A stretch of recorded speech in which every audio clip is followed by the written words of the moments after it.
নমস্কাৰ, মই হিমাশ্ৰী দেৱীয়ে লৈ আহিছোঁ আপোনালোকৰ বাবে এটি বিশেষ ভিডিঅ'।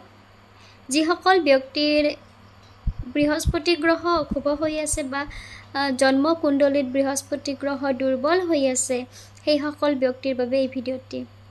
সেইসকল ব্যক্তিয়ে বৃহস্পতি গ্ৰহৰ প্ৰতিকাৰ হিচাপেই অহাকালি 10 জুলাই বৃহস্পতিবাৰেই গুৰু পূৰ্ণিমা উপলক্ষে এইকেইটা নিয়ম পালন কৰিব পাৰে বৃহস্পতি গ্ৰহৰ প্ৰতিকাৰ হিচাপে।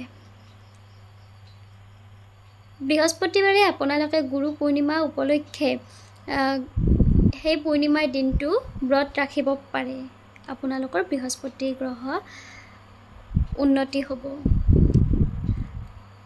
গুৰু পূৰ্ণিমাৰ দিনা আৰম্ভ কৰি আপোনালোকে 5টা বৃহস্পতিবাৰৰ ব্ৰত পালন কৰিব পাৰে আৰু সেই দিনটোত আপোনালোকে নদীৰ পানীৰে স্নান কৰিব পাৰে অথবা নদীত মিঠাই অৰ্পণ কৰিব পাৰে। গতিকে এইখিনি নিয়ম পালন কৰিলে আপোনালোকৰ বৃহস্পতি গ্ৰহৰ অশুভ প্ৰভাৱ নোহোৱা হ'ব।